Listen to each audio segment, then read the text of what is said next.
नमस्कार, स्वागत है आप सभी संस्कृत प्रतियोगियों तथा अध्येताओं का हमारे YouTube चैनल उदयाचलम संस्थान के इस संस्कृत संभाषण प्रशिक्षण सत्र में। रचनानुवाद कौमुदी के अभ्यास 4 का अध्ययन करेंगे। तो अभ्यास 4 को पढ़ने से पहले ये पढ़ते हैं कि इस अभ्यास के अंतर्गत व्याकरण के कौन कौन से नियम आएंगे और शब्दकोश में जो चीज़ें दी गई हैं उनमें कितनी चीज़ें संज्ञा संबंधी है, कितनी सर्वनाम संबंधी है और अन्य अव्यय या विशेषण संबंधी क्या क्या चीज़ें हैं। तो एक ग्लॉसरी के रूप में प्रत्येक अभ्यास के पहले ही राइटर ने नियम बनाए हैं कि व्याकरण संबंधी जो नियम आ रहे हैं उनको कोड करके संक्षेप में दे रहे हैं और शब्दकोश में जो शब्द आ रहे हैं संज्ञा संबंधी, सर्वनाम संबंधी, विशेषण संबंधी, अव्यय संबंधी जो भी हैं शब्द आ रहे हैं उस अभ्यास के अंतर्गत उनको कैटेगराइज करके हेडिंग के अंतर्गत 1, 2, 3 या फिर क, ख, ग के अंतर्गत दे रहे हैं। यही इस पुस्तक की विशेषता है। तो व्याकरण देखने से ये स्पष्ट हो जाता है कि इस अभ्यास में हम लोगों को व्याकरण के ये नियम पढ़ने हैं और शब्दकोश देखने से ये क्लियर हो जाता है कि इन इन शब्दों का प्रयोग करके इस अभ्यास को पूरा करना है। तो आप लोग वीडियोज को पूरा देखिएगा। जो दिक्कत हो कमेंट करके बताइएगा। अभ्यास जैसे हम करा रहे हैं, जैसे लिख लिख के करा रहे हैं, यद्यपि पुस्तक हमारे पास है, हम भी PDF पढ़ के पढ़ा सकते हैं, किंतु उससे ज़्यादा आप लोगों को फ़ायदा नहीं होगा। इसीलिए एक एक चीज़ यहाँ पे लिख के अभ्यास करके आप लोगों को करवा रहे हैं। तो वैसे ही कॉपी में करिए, वीडियोस को देखिए और एक नोट्स बना लीजिए। वैसे ही सारी चीज़ें आप भी अभ्यास करके पढ़िए। तो देखिएगा जैसे ही ये पुस्तक ख़त्म होगी हम लोगों की संस्कृत बहुत अच्छी हो जाएगी। लेखन की दृष्टि से भी हम ठीक हो जाएंगे, ठीक ठाक स्थिति में आ जाएंगे और संभाषण की दृष्टि से भी हमें काफ़ी परिपक्वता आ जाएगी और पठन की दृष्टि से भी हम ठीक ठाक हो जाएंगे, ठीक ठाक स्थिति में आ जाएंगे। तो शब्दकोश में आइए पढ़ लेते हैं।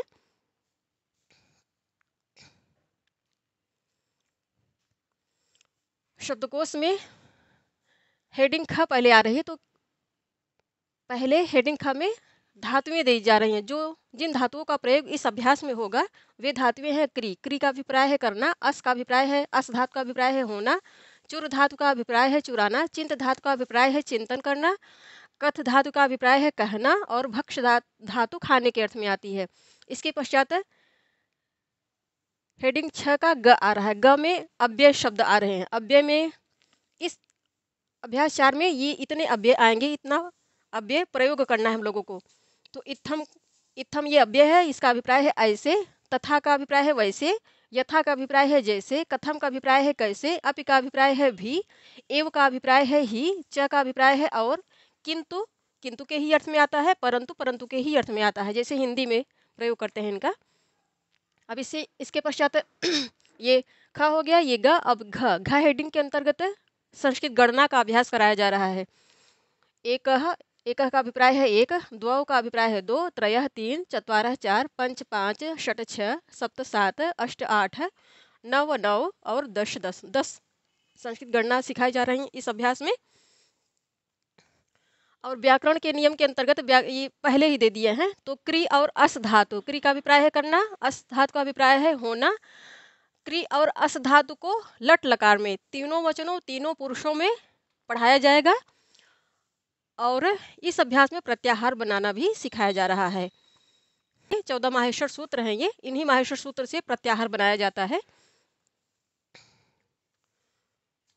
तो माहेश्वर सूत्र पहले वाचन कर लेते हैं, फिर इनके विषय में जो आवश्यक चीज़ें आ रही हैं उनकी चर्चा करते हैं। इसको पढ़ेंगे। आ ई उड़ रील री का ए ओंग ऐ औच हय वरट लण ञमंगड़नम झबञ घड़ दश जब गड दश, फिर खफ छठत चटतव कपय श श सर हल। ये 14 माहेश्वर सूत्र हो गए।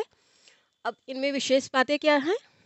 इनमें प्रत्येक माहेश्वर सूत्र में ये हलंत वर्ण आया है। अंत में जो वर्ण आया है इनमें हलंत लगा है, तो इनको संस्कृत भाषा में इत संज्ञक कहते हैं। इत संज्ञक कहने का अभिप्राय है कि जब प्रत्याहार बनाए जाते हैं तो इत संज्ञक का बीच में जो जितने भी 14 माहेश्वर सूत्र हैं तो 14 इत संज्ञक वर्ण भी आ रहे हैं। जैसे यहाँ पहले वाले माहेश्वर सूत्र में अड़ इत संज्ञक है, दूसरे वाले में क इत संज्ञक है, तीसरे वाले में अंगा इत संज्ञक है, चौथे में च इत संज्ञक है, पांचवें में ट इत संज्ञक है, छठे में अण इट संज्ञक है, 7वें में म इत संज्ञक है, 8वें में ञ इत संज्ञक है, और 9वें में मूर्धन्य शकार इत संज्ञक है, 10वें में तालव्य शकार इत संज्ञक है, 11वें में वकार इत संज्ञक है, फिर 12वें में यकार इत संज्ञक है, और 13वें में रकार या रेफ इत संज्ञक है, अंतिम वाले में लकार इत संज्ञक है।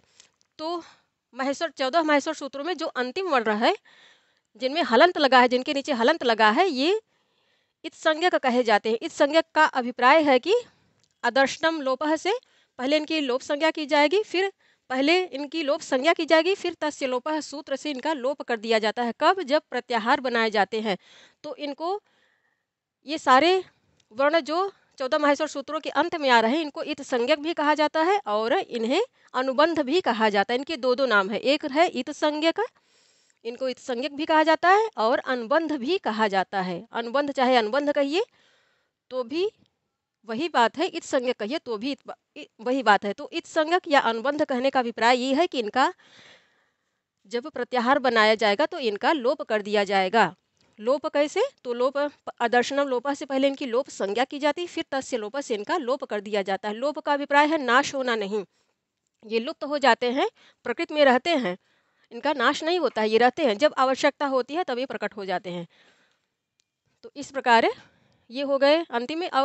और भी कुछ फैक्ट हैं इनके विषय में, जैसे ये डकार है, डकार जो इत संज्ञक है, ये 2 बार आ रहा है, 2 बार आ रहा है, ये परीक्षा में पूछा जाता है। इसके पश्चात हकार शब्द, व्यंजन वर्ण है ये हकार, हकार माहेश्वर सूत्र में 2 बार आ रहा है। ये सामान्य सा फैक्ट है इसके संबंध में। तो कुछ विशेष नियम के अंतर्गत पाणिनि ऋषि ने इनको रिपीट किया है। पाणिनि ऋषि को कुछ विशेष सूत्रों की रचना करनी थी, उन सूत्रों को यदि रचना न करते तो कुछ ऐसी चीज़ें थीं भाषा के संबंध में जो संस्कृत व्याकरण के अनुशासन से बाहर रह जाती, इसलिए पाणिनि ऋषि को हकार 2 बार लाना पड़ा। और इसी प्रकार अणकार के भी संबंध में ऐसे ही नियम है। तो कुल मिला के व्याकरण का अनुशासन, पूरी संस्कृत भाषा का ऋषि को अनुशासन करना था, तो उस अनुशासन के अंतर्गत ही ये आवश्यकताएं पड़ी कि ड़कार को 2 बार लाना पड़ा और हकार को भी 2 बार लाना पड़ा।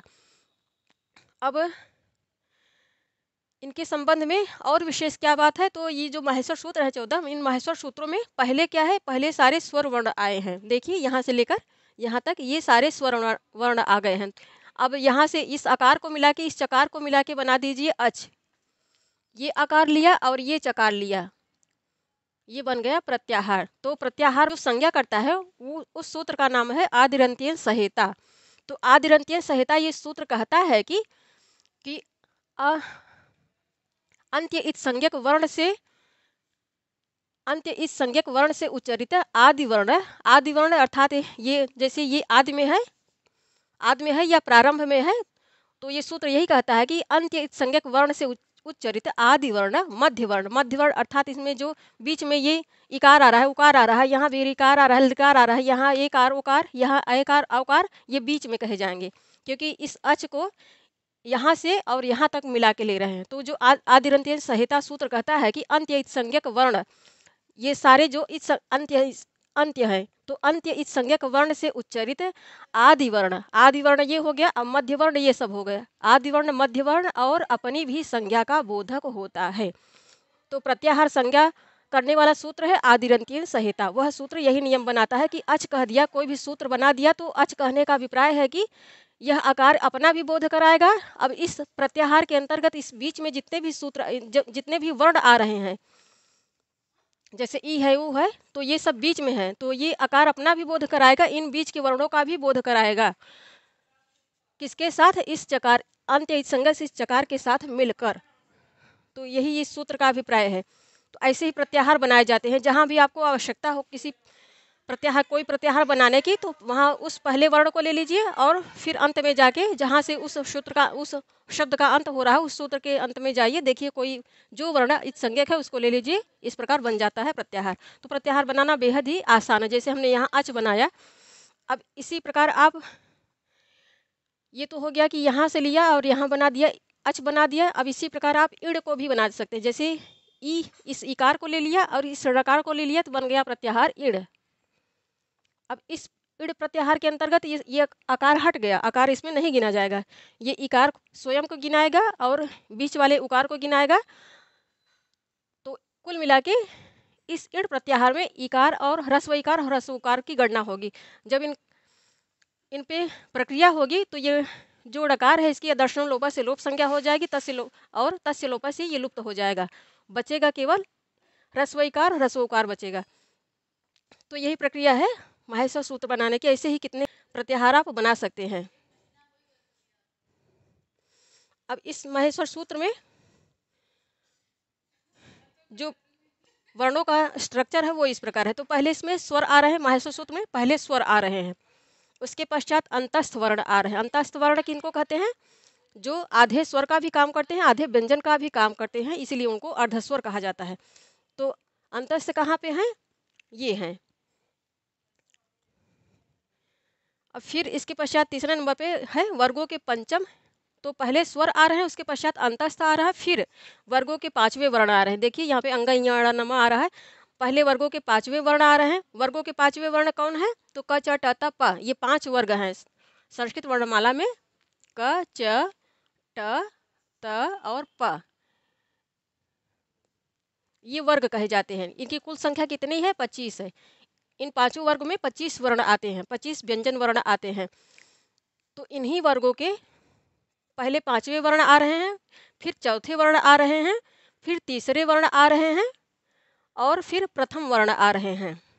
इसके पश्चात ऊष्म वर्ण आ रहे हैं। ऊष्म जिनका उच्चारण करते समय श्वास थोड़ी सी गर्म हो जाती है, इसीलिए उनको ऊष्म कहा जाता है। तो ये माहेश्वर सूत्रों में जो वर्णमाला संस्कृत वर्णमाला है, वर्णमाला के आने का क्रम है। वर्णमाला किसको कहते हैं? तो ये स्वर हो गए, स्वर प्लस व्यंजन,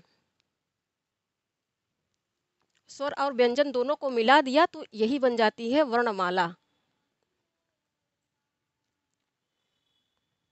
वर्णमाला का अभिप्राय है स्वर और व्यंजन दोनों ही उसमें गिने जाएंगे। केवल स्वर नहीं गिना जाएगा, न ही केवल व्यंजन गिना जाएगा, बल्कि स्वर और व्यंजन दोनों ही आएंगे वर्णमाला में। तो वर्णमाला में हम लोगों ने तीसरे वाले अभ्यास में पढ़ा है वर्णमाला में ह्रस्व वर्ण कितने होते हैं और दीर्घ वर्ण कितने होते हैं, मिश्रित वर्ण कितने होते हैं। तो मिश्रित वर्ण 4 हैं और दीर्घ वर्ण भी 4 थे। इस प्रकार कुल मिला के 13 स्वर हैं। उसके पश्चात व्यंजन जो है उनकी संख्या 33 है। तो ये हो गए स्वर 13 हो गए और व्यंजन 33 हो गए। आप लोग इनके देखिएगा। तो इस प्रकार हमारी संस्कृत वर्णमाला का स्ट्रक्चर माहेश्वर सूत्र में इस प्रकार आ रहा है। ये हो गया। अब इसके पश्चात कृ धातु है। कृ धातु का लट लकार में जब धातु रूप चलाएंगे तो बनेगा करोति कुरुतः कुर्वन्ति, करोषि कुरुतः कुरुतः, करोमि कुर्वः कुर्मः। ये भी पुस्तक में दिया जा रहा है। फिर अस धातु है। अस धातु का अभिप्राय है होना। जब अस धातु का लट लकार में धातु रूप चलाएंगे, धातुओं का जब धातु रूप चला जाता है उनको धातु रूप कहा जाता है, और शब्दों का संज्ञाओं का जब रूप चलाया जाता है उनको शब्द रूप कहा जाता है। तो जब धातु रूप अस धातु का चलाएंगे तो बनेगा अस्ति स्तः सन्ति, असि स्थः स्थः, असि स्थः स्थ, अस्मि स्वः स्मः। अर्थात जो मध्यम पुरुष बहुवचन में विसर्ग नहीं आता है। तो ये हो गया धातु रूप कृ धातु का, अस धातु का। अब इसके पश्चात यहाँ पे अंतिम में नियम दिया जा रहा है कि च का अभिप्राय है जो संस्कृत में च है वही हिंदी में और हो जाता है। च का अभिप्राय है और इसका प्रयोग संस्कृत में शब्दों के बीच में नहीं बल्कि शब्दों के बाद में होता है। जैसे दो शब्दों के बीच में यहाँ पे कहा जा रहा है फलम पुष्पम च, इस प्रकार। अब ये शुद्ध है। यदि कह दिया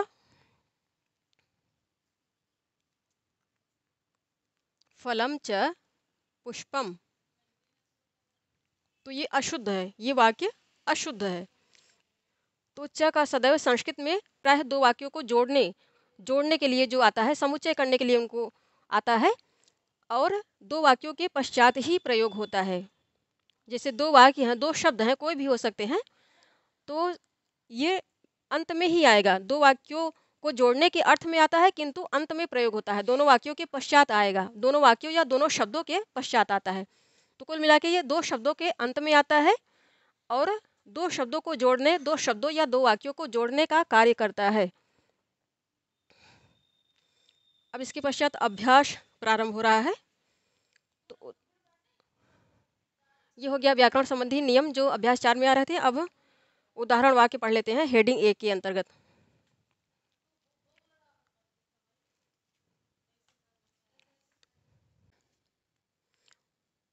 हेडिंग 1 के अंतर्गत आ रहा है उदाहरण वाक्य। उदाहरण वाक्य में कुल 14 वाक्य आ रहे हैं। ये संस्कृत में है, इनको संस्कृत से हिंदी में ट्रांसलेट करना है हम लोगों को।